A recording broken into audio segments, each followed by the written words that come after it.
तो कैसे हो आप लोग। आई नो आप लोग इंजीनियरिंग से बहुत परेशान होंगे। तो आज से दोस्तों हम लोग एडीए के टॉपिक्स पढ़ेंगे, analysis and design of algorithm. तो आज के वीडियो में हम लोग पढ़ने वाले असिम्प्टोटिक नोटेशंस। इस नोटेशंस में दोस्तों बेसिकली तीन टाइप्स होते हैं। वो होता है दोस्तों बिग ओ, बिग ओमेगा और बिग थीटा। तो सबसे पहले तो दोस्तों मैं आप लोगों को इजी एग्जाम्पल से ये तीनों क्या है और किस लिए काम करते हैं वो समझाऊंगा। फिर हम लोग इसे एग्जाम में किस तरीके से लिखते हैं वो पढ़ेंगे।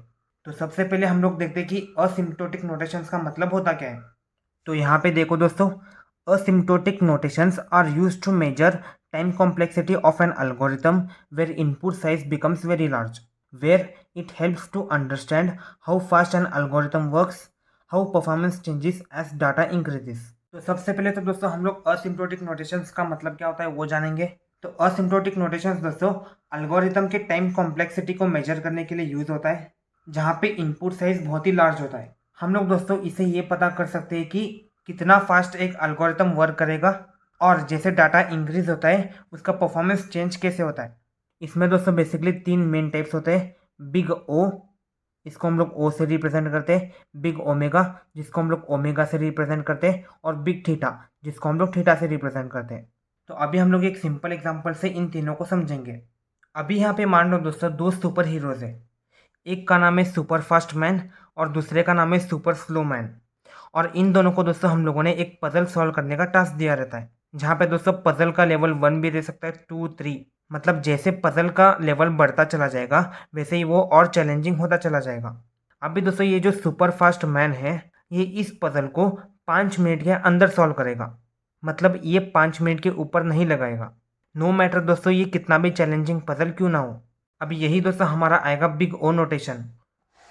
अभी यहाँ पे ये सुपरमैन क्या करेगा, 0 to 5 मिनट्स इसके अंदर ही इस पजल को सॉल्व करेगा, नो मैटर दोस्तों ये पजल कितना भी कॉम्प्लेक्स क्यों ना हो। मतलब इसे 5 मिनट के अंदर ही सॉल्व कर देगा, ठीक है। ये अपना सुपर फास्ट मैन। यहाँ पे क्या है दोस्तों, no matter how big it is, मतलब ये पजल कितना भी बड़ा क्यों ना हो या फिर कितना भी कॉम्प्लेक्स क्यों ना हो, ये 5 मिनट के अंदर ही सॉल्व कर देगा। हम लोग इसे लिखते कैसे, बिग ओ और ब्रैकेट के अंदर 5 मिनट। 5 मिनट का मतलब क्या है दोस्तों, 5 मिनट हमारा मैक्सिमम टाइम लिमिट है, उसके अंदर ये पजल सॉल्व करेगा। मतलब 5 मिनट को दोस्तों हम लोग क्या लिख सकते हैं, स्पीड लिमिट या फिर upper bound. It means his speed to solve the puzzle is like speed limit और अपर बाउंड। मतलब हम लोग बिग ओ नोटेशन और ब्रैकेट के अंदर वो अपना टाइम लिमिट लिख सकते हैं। तो ये मैक्सिमम टाइम कितना है दोस्तों, हमारा 5 मिनट्स। तो सिंपली ये रहा हमारा बिग ओ नोटेशन। लेकिन एल्गोरिथम में हम लोग इसे वर्स्ट केस मानते हैं, वो आप लोगों को बाद में पता चल जाएगा। अभी दूसरी तरफ हम लोग सुपर स्लो मैन के बारे में देखेंगे। अभी यहाँ पे हमारा बिग ओमेगा आता है। ये सुपर स्लो मैन दोस्तों इस पजल को सॉल्व करने के लिए एटलीस्ट 10 मिनट तो लेता है। मतलब 10 मिनट से ज़्यादा, मतलब 11 मिनट, 12 मिनट, 15 मिनट, 20 मिनट, ये 10 मिनट से ज़्यादा ले सकता है। मतलब कम से कम ये 10 मिनट तो लेगा ही, ये सुपर स्लो मैन। तो यहाँ पे हम लोगों ने यहाँ पे ओमेगा लिख दिया। ये देखो, no matter how small it is, ये लेवल कितना भी छोटा क्यों ना हो, ये 10 मिनट तो एटलीस्ट ले ही लेगा। और हम लोग इसे डिनोट कैसे करते हैं, ओमेगा 10 मिनट्स। मतलब ओमेगा ब्रैकेट के अंदर इसका मिनिमम टाइम लिमिट कितना है वो लिखेंगे, at least 10 minutes. It means his speed to solve puzzle is like slowest speed या फिर लोअर बाउंड। ये जो 10 मिनट्स है दोस्तों ये अपना लोअर बाउंड होगा, और बिग ओ में दोस्तों अपना जो 5 मिनट है वो अपर बाउंड होगा। मतलब ये 5 मिनट के अंदर सॉल्व करेगा, ये एटलीस्ट 10 मिनट तो सॉल्व करने के लिए लेगा ही। अभी थर्ड केस में मान लो दोस्तों ये हमारा सुपर एवरेज मैन है, मतलब बिग थीटा। ये दोस्तों ना ही 5 मिनट लेगा ना ही 10 मिनट लेगा, ये एवरेज मतलब 5 और 10 के बीच का एवरेज 7 मिनट्स लेगा। Always takes around 7 minutes to solve the puzzle. ये सुपर एवरेज मैन दोस्तों पजल सॉल्व करने के लिए एवरेज 7 मिनट्स लेगा। इसको दोस्तों हम लोग डिनोट कैसे करते हैं, थीटा ब्रैकेट के अंदर 7 मिनट्स। ये दोस्तों इसका एवरेज टाइम लिमिट रहेगा। It means his speed to solve the puzzle is average speed, ठीक है। तो सबसे पहले यहाँ पे हम लोगों ने सुपर फास्ट मैन के बारे में पढ़ा। जो यहाँ पे बिग ओ है वो दोस्तों हमेशा पजल सॉल्व करने के लिए 5 मिनट के अंदर सॉल्व करेगा। और सेकंड बिग ओमेगा, ये दोस्तों पजल सॉल्व करने के लिए एटलीस्ट 10 मिनट तो लेगा ही। मतलब 11, 12, 15 मिनट कितना भी ले सकता है, लेकिन एटलीस्ट ये 10 मिनट ज़रूर लेगा। और हमारा सुपर एवरेज मैन वो ना 5 मिनट लेगा ना 10 मिनट लेगा, इसके बीच का मतलब 7 मिनट्स अराउंड ले लेगा। इसको दोस्तों हम लोग थीटा 7 मिनट से डिनोट करते हैं।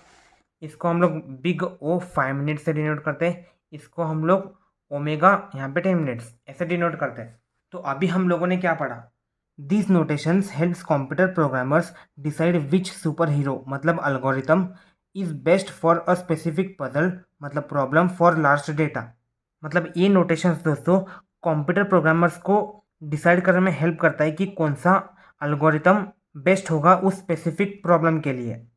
So when programmers talk about big O, big omega and big theta, they are just comparing superheroes' abilities to solve puzzles of different sizes. मतलब जब भी programmers big O, big omega या फिर big theta की बात करते वो बस सुपर हीरोज़ के एबिलिटीज़ को कंपेयर करते डिफरेंट साइजेस के पजल सॉल्व करने के लिए। तो ये रहा दोस्तों हमारा असिम्प्टोटिक नोटेशंस। इसमें हम लोगों ने बिग ओ, बिग ओमेगा और बिग थीटा के बारे में पढ़ा। यहाँ पे दोस्तों हम लोगों ने बस एग्जाम्पल्स पढ़ा है इस असिम्प्टोटिक नोटेशंस को समझने के लिए। अभी हम लोग इसे आखिर एग्जाम में कैसे लिखना है वो देखेंगे। तो अभी आप लोगों को इसे एग्जाम में आखिर लिखना कैसे है। अभी सबसे पहले तो आप लोग इसका हेडिंग लिख लेना, asymptotic notations. It is use to measure the efficiency of algorithms when input size becomes very large. They helps to compare how fast algorithm works.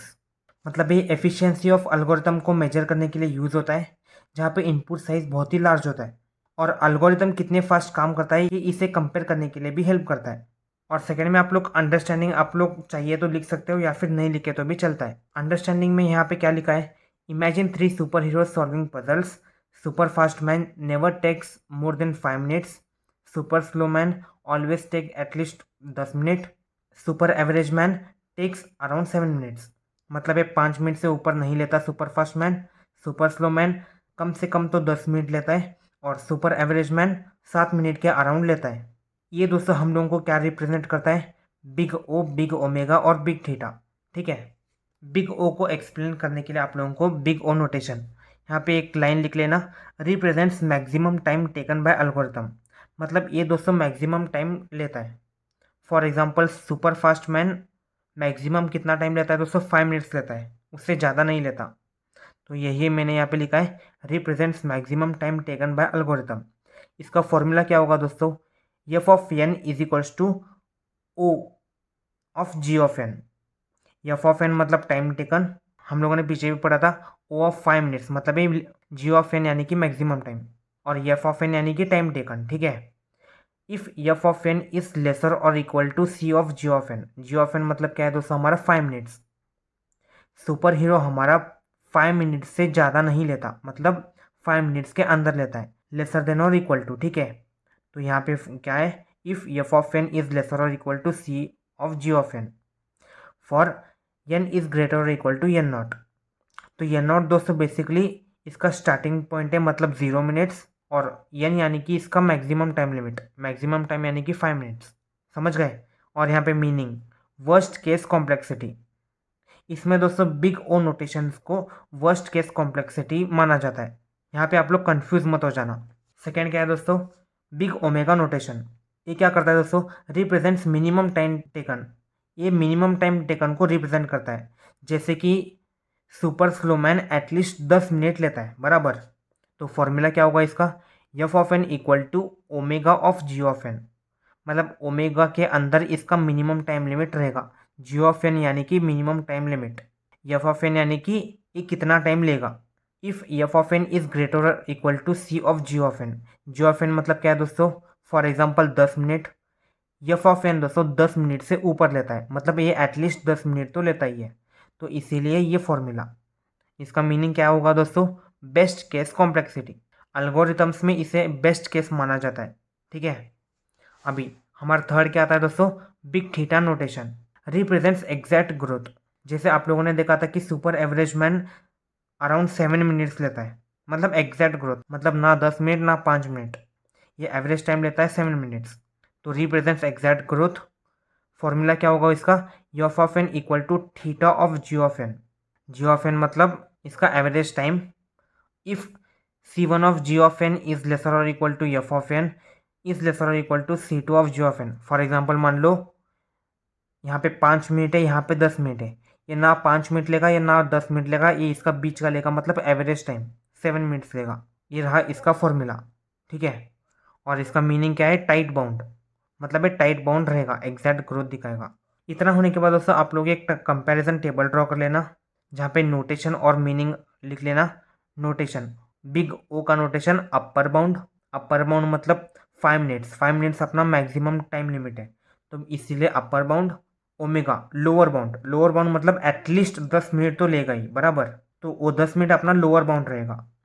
और थीटा एग्जैक्ट बाउंड मतलब अराउंड 7 मिनट्स, ना 5 minute ना 10 minute, तो exact 7 minutes, तो exact bound, ठीक है। तो final conclusion क्या लिखेंगे, दस asymptotic notations helps analyze and compare algorithm efficiency for large inputs। asymptotic notations algorithm efficiency को एनालाइज और कंपेयर करने के लिए हेल्प करता है लार्ज इनपुट्स के लिए, ठीक है। तो आई होप दोस्तों आप लोगों को आज का ये asymptotic notations का टॉपिक समझ में आ गया होगा। तो आज के लिए बस इतना ही, मिलते हैं अगले किसी वीडियो में, तब तक के लिए बाय।